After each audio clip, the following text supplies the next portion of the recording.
We want to welcome you to Coronavirus Inside the Numbers, a deep dive into all the numbers that are coming out all across our state. I'm Katie Rammel. This is Garrett Archer. We are number nerds, so we're going to help you. We're going to help you dive into the numbers and understand things better, so that you can make proper choices for your family and your life. We are going to show you where to find the numbers you're looking for and help you with any questions you might have regarding things coming out today. And Garrett, there's a lot to talk about today, and there's a lot not to talk about today, if you will. That's a great way of putting it. First, go over one of the labs. One of the labs didn't report, so that's giving us some skewed numbers today. Yes. So today we only have about 625 cases that were reported in today's numbers, but that came with a note from AZDHS saying that one of the labs did not make the reporting on time.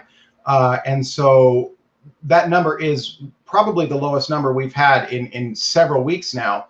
But it's just not correct, because we're missing a large lab, and we presume it's SonoraQuest at this point, because they are one of the largest labs in the state. So what we're saying is, what today's numbers are very low, and because tomorrow's numbers are going to reflect the data that was not put into the system today, tomorrow's numbers are going to be very abnormally high. I mean, there's a likelihood that it's going to be over 5,000 cases tomorrow. Some people may say that will be a record, but it will not technically be a record, because it's not it's a 48-hour reporting period, not a 24-hour reporting period. So I know after the blog came out from AZDHS, you retweeted it. I saw a lot of the responses coming in. A lot of people were just begging for that information to come out today, so that can be placed in today's count. Does that sound like that would ever happen, or can they backdate it, if you will, and put it toward today when it comes out tomorrow? So that's difficult to say. They have a very complex system at the AZDHS and how they do this reporting. So I don't want to speak for them as to the reasons they can't do it. There might be something in some link in the chain that's causing them to not be able to report these numbers. But what we do have, and we got this recently, only in the last couple of minutes, was a breakdown of the numbers from SonoraQuest. So I'm actually going to share that really quick. Okay. Is that coming out on one particular site? Is it from DHS? No, this is something that we received, in just making sure it comes in. There it is. So this is something we received from SonoraQuest Laboratories, and this is showing their independent laboratory results from the last 5 days. And pay particular attention to this June 28th right here. This 2454 is very, very likely the number that we are missing from the AZDHS reporting. That would give us about 3,000 total cases today when you add that in. But very, very high likelihood that this is the number that we're missing today in today's report. So let's talk about the weekend. The weekend numbers came in, and they were still pretty high. Yes, we actually did experience a record number of cases on Sunday. Let me just verify that it was Sunday. Sorry, my apologies. It was Sunday, yeah. Yes, it was Sunday. We had 3,800 cases reported on Sunday. That is a record for us, and also sort of not how the total kind of rhythm of reporting has been. We almost never saw high numbers on Sundays. So now that we're seeing that could be an indication that of one of two things: either tests are being reported at a faster rate to the state, or they're reporting at a much slower rate. It's obviously one of the two. Mm-hmm. So either we're seeing a delay that's actually changing the nature of how the reporting's going, and that's why we're starting to see high numbers on a Sunday, or they're getting faster. So we're still trying to go out to them and figure that out. I see on the live comments, someone asked if this was cases or tests. And what I can say is that the state reports tests and not cases. But there is a caveat to that. When a test is flagged as a positive, it converts to a case. So they do everything they can to deduplicate that data. So even if someone at a hospital or somewhere else takes two tests and they are flagged positive for COVID with two tests, they will not be in the system. At least that's our understanding. They will not be in the case system twice. Yeah. That's something we kind of got clarification on just last week.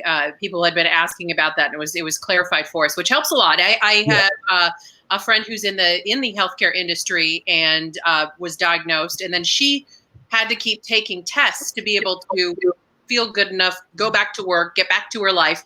And she had to take several tests and couldn't get a positive test or couldn't get a negative test to be cleared to go back to work for a long time. So it's good to hear that we can trust those numbers, that they're putting those together to deduplicate. Yes. That it helps things a lot. One of the other questions we just got on there, Heather Jennings asked about recoveries, and I just want to cover that really quickly. We talk about it each time, so this is redundant for those of you who've heard it before, but I want to make sure that we go over it. There is no uniform way of reporting recoveries at this point. There's no agreed upon definition of what a true recovery looks like. Some people take a step down in recovery, so they're able to leave the hospital. That's what St. Luke's is set up for, so that it can be that step down recovery zone. So where then do you recover? That's the thing that's not agreed upon yet, which is why we don't have solid numbers. Correct. So, and that's one of the reasons we are reporting on the state data. So if the state puts out a number, we will report on that number. But since the state has not agreed on a recovery number, we do not have anything to report on quite yet. Mm-hmm. What we do have is a proxy for that. And again, I'll just share it just so everyone can see that number once again. 1 second, I apologize. I'm at a different machine now, so things are a little... So we have more information on there, but it just takes it takes a little long to figure out where things are. So no worries. This is the AZDHS dashboard. So I'm going to show you the hospital COVID-19 specific metrics, mm-hmm. and that's the C19 discharge number. This is people who have been discharged from the hospital. And as you can see, we have about 253 discharges. And this whole thing basically, over time, this is about 8,000 total cases. Right.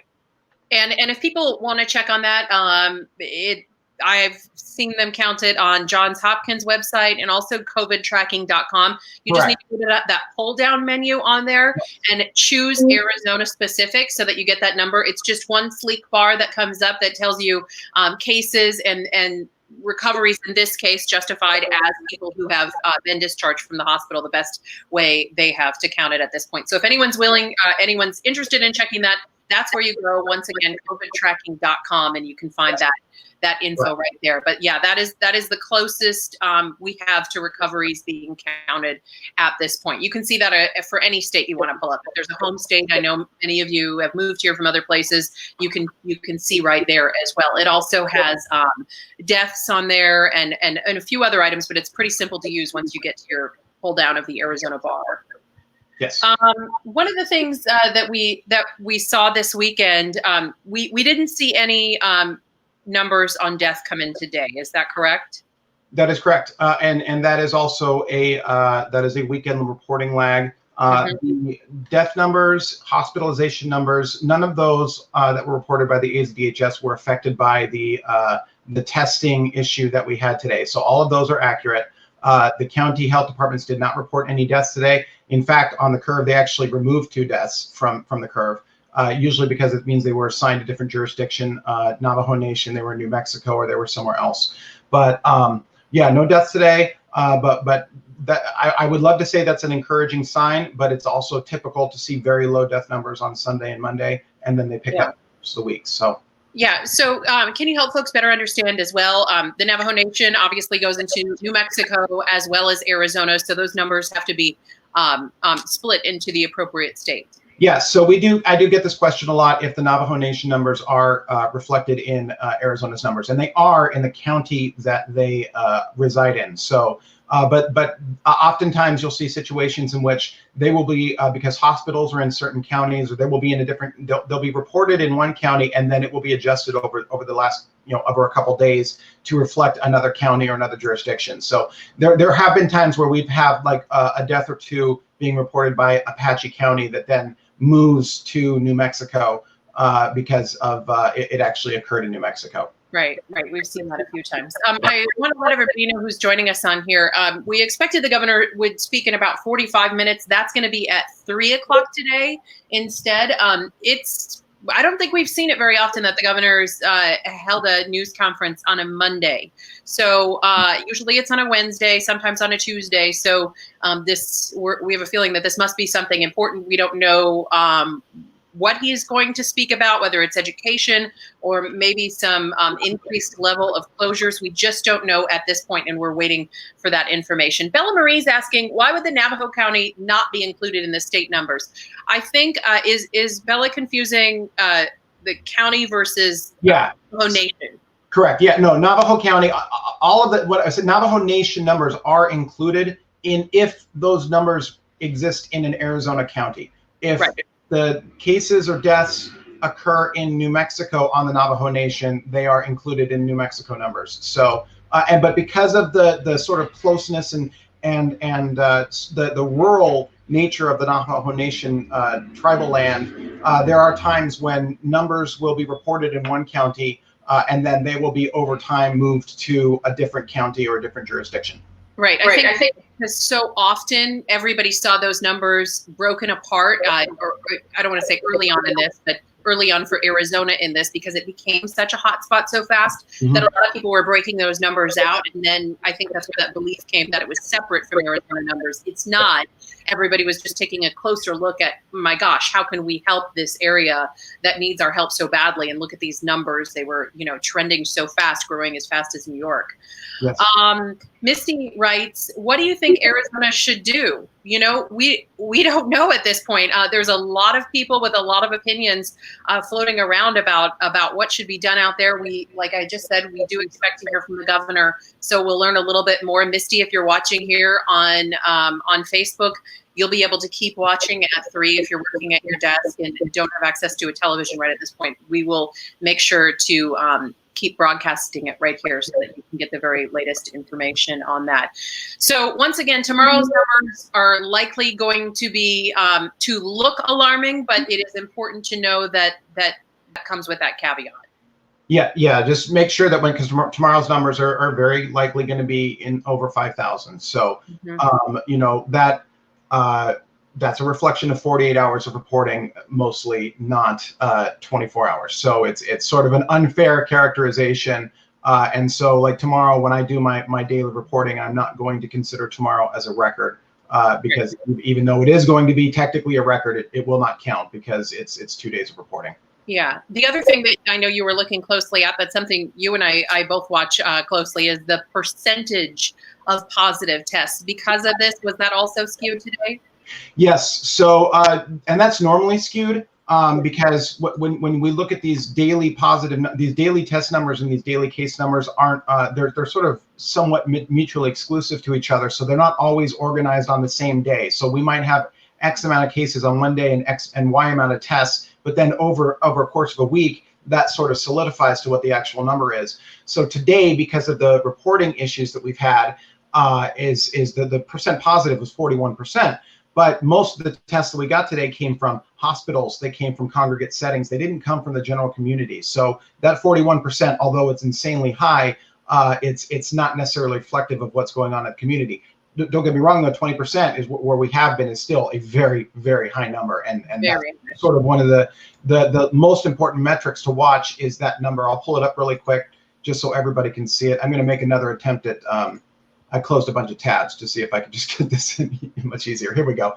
No, so this right here, this is the truest percent positive that we have for the coronavirus numbers. So let me bring this in to see a little better. And you can see this is by week. And you can see this is where sort of we ended the shutdown was when we were testing in the 7 to 5, 6% range. And then all of a sudden it went to 9%, 12%. 14%, 19%, 20%, and then this one's 36%. But don't be too alarmed at that quite yet because that only is reflective of 25 tests. So, and those are usually, I said, they're either hospital. Those are state lab direct tests. So that is a targeted population. That number is always very high. So I want people where to find this because it's a little misleading when you're looking at this page because up at the top in the summary, it's got a percentage and a big pretty box, and you think that is the percentage that we should be looking at, but really the one that's more telling is the one a little bit further down on the page that you were just showing. Yeah, you want to go to the AZDHS dashboard and then you go to laboratory testing. For this particular graph, it doesn't matter what this says because this is already blocked out from diagnostic tests. PCR, just for anyone who's curious, PCR is the nasal swab test. That is the diagnostic test. And then the serology test is the antibody blood test. So, and we typically, when we're watching and monitoring COVID-19 numbers, we stick to the PCR test. It's a better indicator of what's actually going on out there. So this is a very important graph. You can see there's this little plus minus here. You can also move this to a daily data set and see what things are happening day by day. Yeah, you can kind of toggle along there and see what we're looking at. Yeah, that's helpful because the other box still up there at the top can be really confusing for people. Yes, like this total positive for all tests. We've talked about this before because this includes serology tests in there. It's not really a useful metrics. I don't really use it for anything. So I would stick with these two numbers right here. It's a much better reflection of what's going on. Yeah. Terry Ward is asking how many have died. I'm not sure if she's asking just today or in general in Arizona. Let's get to both of those numbers. Today, Terry, there were no deaths reported, which is mostly because of it being a Monday and a little bit of a lag in reporting over the weekend. But our current number, are we at about 1,500? Is that right, Garrett? We're at 1,588. I've got the slide pulled up here from the AZDHS. As you can see, we did not report any deaths today. This is what's called the epi curve for deaths. This is the actual date of the certificate, and this one will always show. It's very important to note that this will always show a pretty dramatic decrease in deaths because it takes about 2 weeks for the death curve to fill in. So these numbers will, these right here, this 5, this 9, this will increase in the next 2 weeks or so. We don't know what it's going to increase to. So while I do not like to make a, can we say deaths are going down? I don't want to say that. They are going up a little bit. But it is only a little bit. We're not seeing an acceleration of the death curve. It's going up, but it's a sort of a slow progression. I want to get to a question Brian's asking. Brian posted a couple of times, so I want to make sure I get to him asking what were those percentages they were just talking about representing. So if we can go to those percentages, percentage of positive tests. And explain the difference between, I think people sometimes get confused. The PCR test, while you're pulling this up, the PCR test is your diagnostic test. So that's the one that you see everybody in a line for. That's the nasal swab to find out if you have a current case of coronavirus. So the antibody testing is more like when you go donate blood, they'll run that through. So if you go to Vitalant, if you go to Red Cross, and you donate blood, they're just gonna run that to make sure it's not COVID positive, and if they're COVID antibody positive, and if it is, they're going to give you a call. So PCR is diagnostic, and antibody is if your body has the antibodies from being sick with this before. So if you can show Brian the 20% there. Yeah, exactly. So for example, what you're seeing that 20%. So right now, last week we have reported 47,000 tests that have been conducted. That number will rise and we'll get closer to this 90,000 by the end of the week. But it's at 47,000 right now. And of those 47, 20% have come back positive. So 47,000 and 1 in 5 of those tests have come back positive. Brian said you. Brian, we're happy to answer these questions. Thanks so much for writing in. I also want to just note, I saw Veronica had sent in a message that she had lost her father to COVID. So Veronica, we're thinking of you, and we're sorry for what your family is going through. You're not alone in this. I mean, as we just mentioned, 1,588 other families here in Arizona losing loved ones just here in our community. So it's why we want to keep this conversation going so that people have the information to protect themselves. And they also have the resources to find the information. I say this every day, but Garrett and I are staring at these numbers, and honestly, I've been reporting on this since January 17th. So we've been digging into these websites. It's pretty routine for us. And we just thought we could pass anything along to you that would help you find the data a little easier. So whatever that number or percentage is for you that helps you make the best choice for your family, that's what we're happy to help you find on here. So let us know what numbers you're looking for, and we can show you where to find them. I know, Garrett, you gave some really important websites last week that helped people find a lot of the information. In fact, people were sending me messages on Twitter after saying thank you. So I know that they appreciated those. All of our chats from the last few weeks are on here too. I want to get to more of these questions coming in. Kayla Machado, I just lost your question here. Yep. Oh, look at producer Carrie's so good. She's getting these up so quickly. Kayla writes, does the antibody test count towards the positive case numbers? We have a way to break that out, don't we? We do, but yes, it does. There are positive cases of antibodies in there. It is it's been a point of contention for several weeks now. I'd say several months now. There are several epidemiologists that say the majority body of epidemiologists say that the serology test should not be lumped in with the case number, the diagnostic test when trying to monitor what's going on. So it's about 3% or so of the cases on a daily basis are coming from the serology test, the antibody tests. Kayla, important question. I know not all states are lumping it together, right?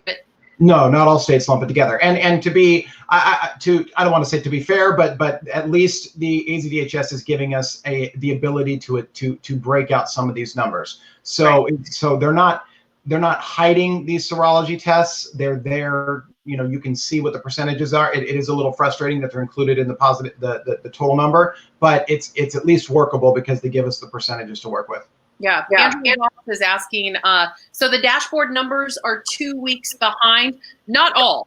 We are getting numbers each day, but if there's a chart that you're interested in, Andrea, be sure to look right around it. Usually it's got one little line that says there's a 3 to 5 day lag in reporting. There's a 5 to 7 day lag in reporting. They usually have a little line down there that explains how late that would be. I think what Andrea was hearing us say, dashboards being 2 weeks behind, possibly could be the deaths lagging by about 27 days. So when you have like a positive test that's showing up for us on the charts that we're reading here, then sadly, but typically 27 days later, we'll also see a bit of a curve in the death rate as well. Is that right, Garrett? Yeah. Yes, it's about it's anywhere from 14 to 27 days for the death curve. It's about 14 days for the hospital curve. But the case and the test curve are much more correlate, obviously, or correlative. They both need each other. So they're about it takes about 7 days for them to sort of stabilize, if you will, where every day's number doesn't change by a significant amount. Yeah, I know early on, some people were sending me some of the charts, but wait, it's trending this way, it's going down, and got to watch for that one little line down there because that can be tricky. Okay, April writes a very important question. How are the hospitals doing? Boy, that was such a big conversation last week as we were kind of changing our different levels of hospital care all throughout the valley as the numbers started to climb. How did things look today? It was kind of a mixed bag for numbers, up and down. It's a mixed bag, yes. Let me just sort of pull up where. Sorry, I'm looking right now, trying to pull it up. So today we saw, and I'll pull up some graphs here in a moment, but we saw a lower percentage of acute care beds, which are general beds, a record number of ICU beds. Emergency room bed visits are going down precipitously, and ventilators are going up as well, but they're going up by a small amount. We had records in both acute care bed COVID patients and ICU patients. So let me pull up some quick numbers here. These are my internal graphs, as you get to see. So as you can see right here, we have hospital assets. I've broken this into 3 categories: available emergency beds, so emergency room visits that are not for COVID-19, and then COVID-19 emergency visits. As you can see, the COVID-19 emergency visits have eclipsed the non-COVID-19 emergency visits for some time now. However, they are going down, and they're going down by a pretty sizable amount at this point. That I've found that's a decent indicator as to what's going on in the community at this very moment. So if we have to take some positive news today away from anything, we might be seeing a sort of not, I don't want to say flattening of the curve, but we might be seeing a light at the end of the tunnel, because we're now seeing, as you can see, these emergency room numbers starting here from a record, and they've stepped down 4 times in a row. Inpatient beds, this is the acute care beds. There's a lot more the beds are not majority COVID-19 at this point. There's still an amount of non-COVID-19 patients in there, but there's not a lot of room left over. None of this has anything to do with surge capacity. So we do not have surge capacity numbers in there. So until we have that, you'll see these numbers start to step once they start reporting surge capacity. And this is ICU. You can see a slight increase in ICU beds, but also an increase on the COVID-19. So all in all, hospitals are still under some pressure, but it's not moving at an aggressive pace at this point. All right, we want to let everybody know that at 3 p.m., so in about 90 minutes, we are expecting the governor to speak. We usually don't hear from him on a Monday, so we will be having that right here on Facebook Live so that you're able to watch, and also on ABC 15. Any other things that you were watching closely over the weekend, Garrett? Actually, I just went through them. So that emergency room number, that dip is something that I found very interesting, that it's been 3 days in a row. You can start sort of make a trend out of that. So I'm going to keep watching that and see if that changes at any time. We're just really focused on the hospitalization numbers at this point, to see where everything is. And we've heard sort of rumors out there that the state was going to start activating crisis care standards, and I would assume that we would start seeing some sort of reporting on surge beds. If that is the case, we would start seeing reporting on surge beds. So I'm sort of waiting to see the increase in bed capacity and see what that does. So we're just sort of waiting.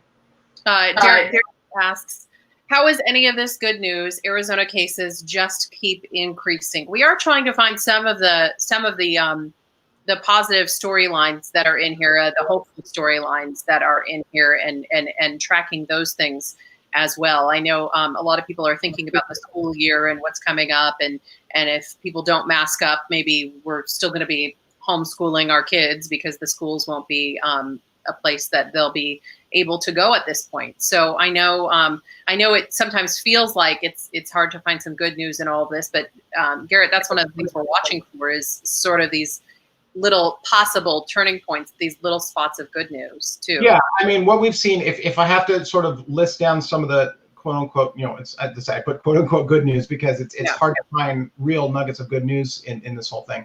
But some of the sort of areas that we've seen some good news in, initially the Navajo Nation number, that was where the driving force of our cases were as far as per capita. The Navajo Nation was at one point the highest per capita infected area in the country, and they have done a tremendous job of those numbers down. So we've started to see a flattening in the Navajo Nation, and we've also seen sort of numbers in other rural counties starting to slow down as well. Areas where the rate was rising at a concerning level.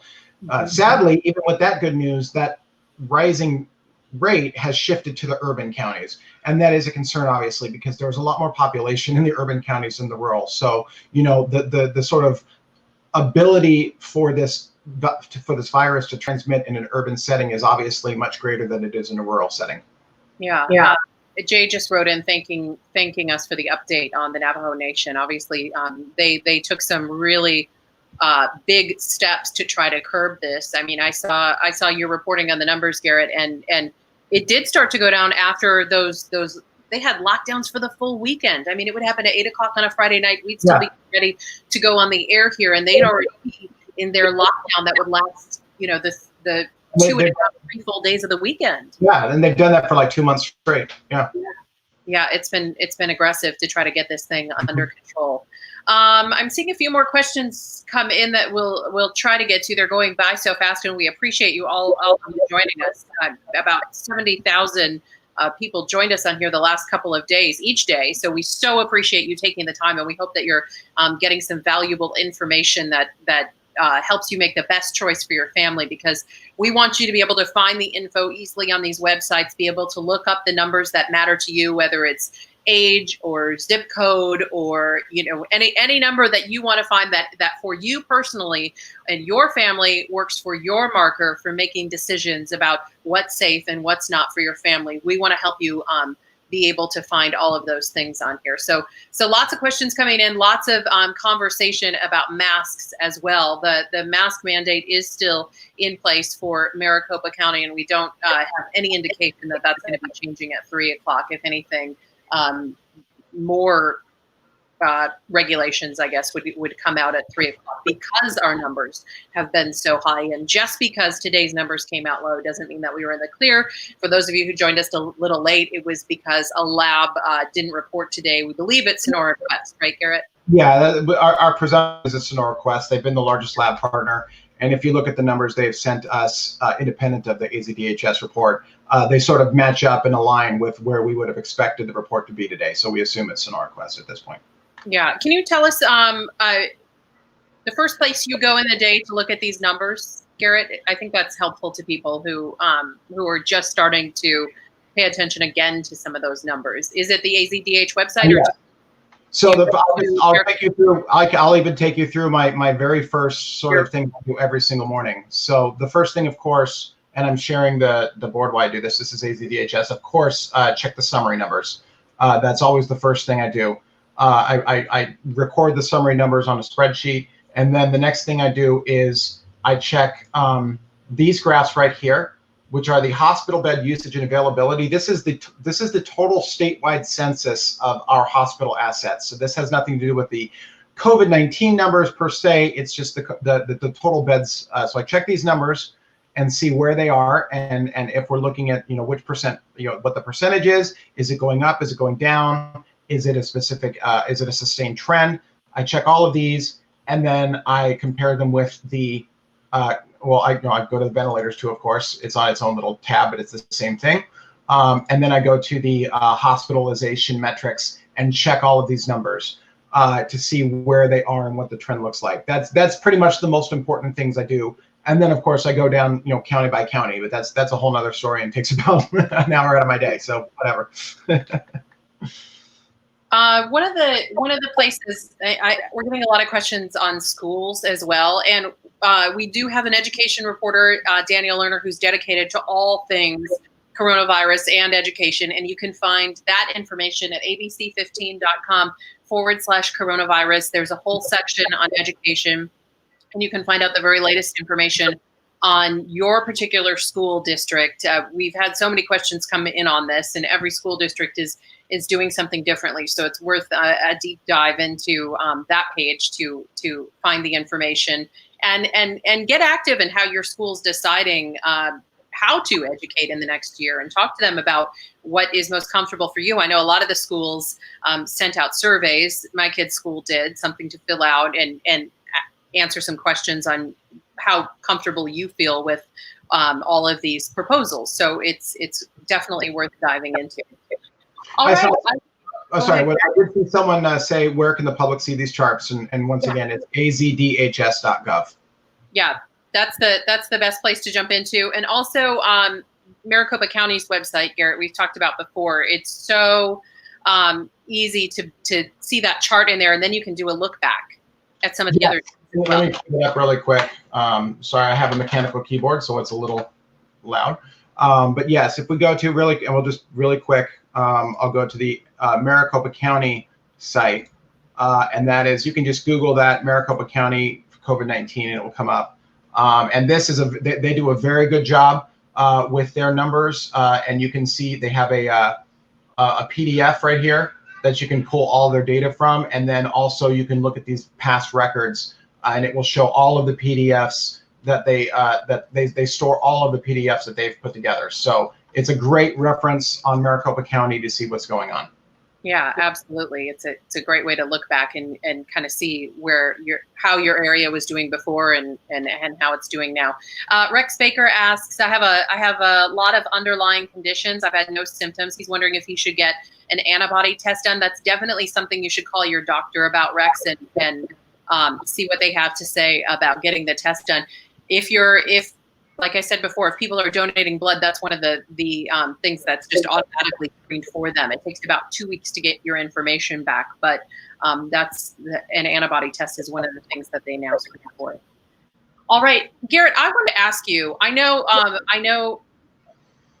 a lot of people who are going to be interested in a career like yours after watching all this.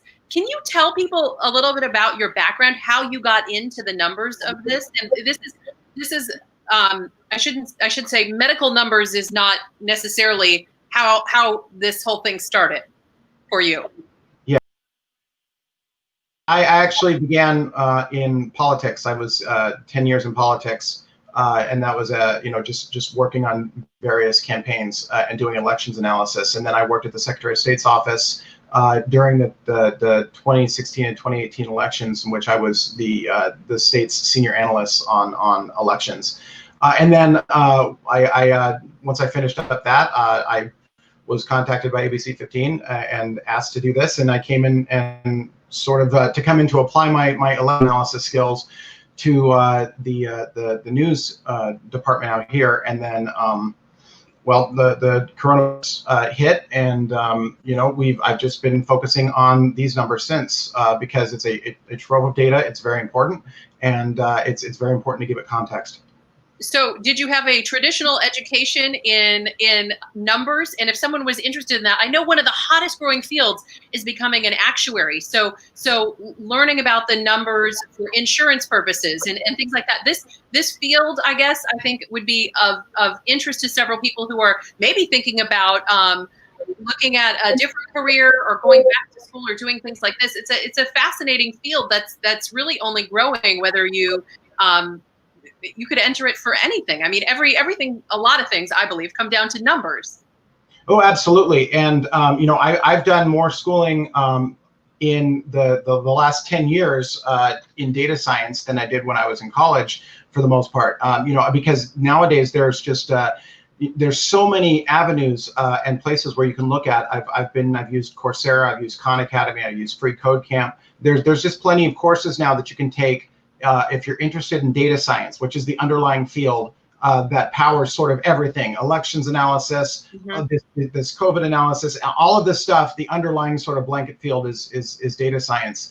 And there are just, not only are there informal places to learn about this field, there's also now multiple universities that also have formal educations in data science. ASU, U of A both have data science degrees at this point. They're all over the place. So it is a very fast-growing field.